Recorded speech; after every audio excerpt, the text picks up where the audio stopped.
Okay, so in this video, I'm going to debunk 5 myths in cold email. Now, I run a cold email agency. We're sending over 1 million cold emails per month, so you can have the peace of mind that the insights I'm about to share are based off of concrete data points that we're gathering in real time. So let's get into it. Myth number 1, emails must be short. This is the conventional wisdom today. If you follow the theory and wisdom on cold emails, that your emails must be short, ideally under 70 words.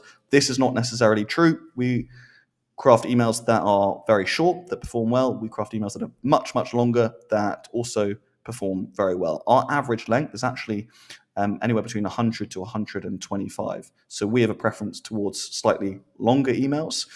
There's merit to both sides. We're now in this volume-based era of outbound where buyers are bombarded with so many more emails than ever before. Attention spans are shrinking. Your emails therefore need to be short, snappy, and digestible.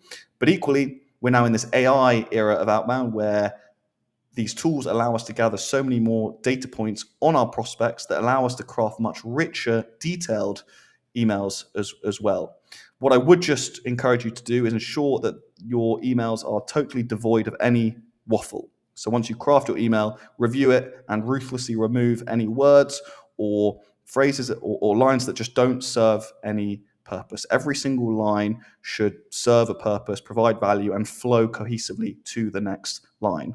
Your emails on that condition can be as long as they need to be. Avoid focusing on yourself. So again, the gurus will tell you that your emails should be strictly focused on the recipient, and you should avoid mentioning you and your achievements, your milestones.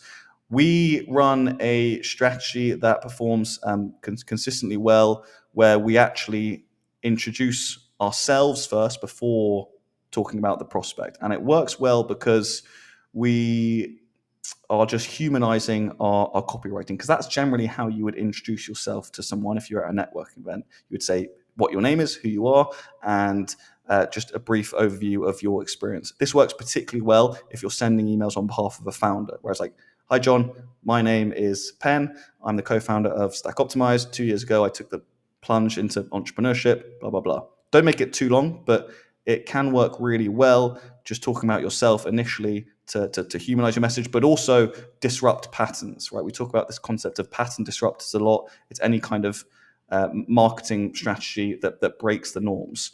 And this is how you can do it, because most emails now launch straight into a specific detail on the prospect, like, hi, Mr. Prospect, I noticed this about your company, especially in this AI-driven era of outbound. Myth number 3, keep sequences to 2 to 3 emails. So 15 years ago, when SalesLoft and Outreach emerged, or sales reps were sending 10 to 15 step sequences, and they worked well. And then over the last few years, they've stopped working too well because the standards of copywriting have really increased, right? Through outbound, buyers now expect emails to be really high quality and well researched and deeply personalized.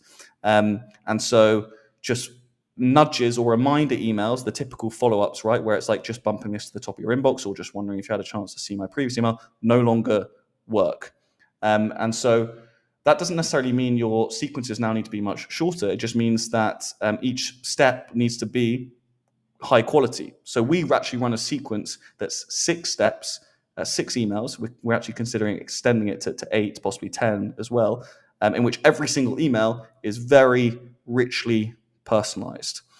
And we run that for our own agency. It consistently generates clients for us, and we're starting to roll that out to our clients as well, and to our existing clients. The key, though, is just to ensure that each email does provide additional insight or value. You absolutely want to avoid sending those empty follow-ups that are just nudges, those reminders, right? There's a reason the prospect didn't respond to the first email, and that's because it likely didn't resonate with them. So trying to just redirect them back to that first email is a lost cause.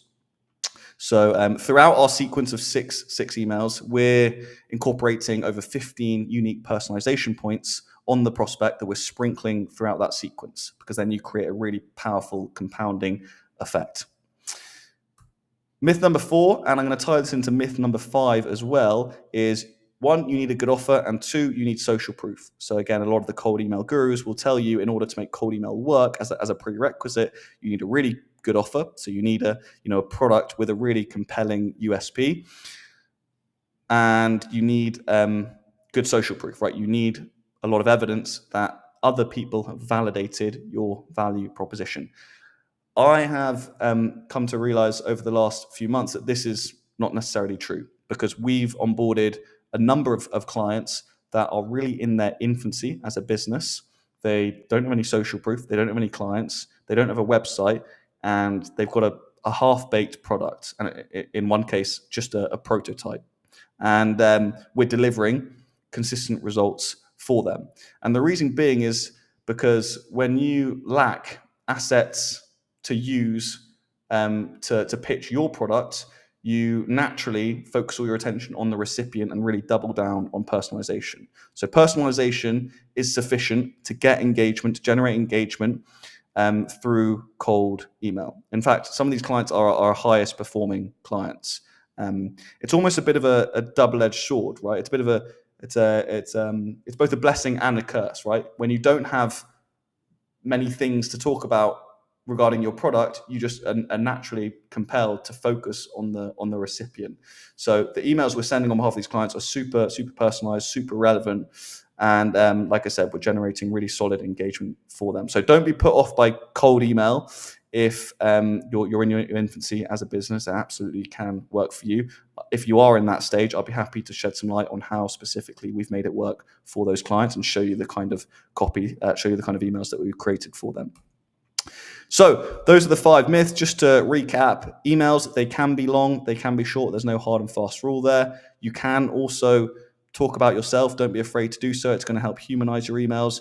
Extend your sequences to 5, 6, 7 emails. Just ensure that every single email is high quality and provides fresh insight.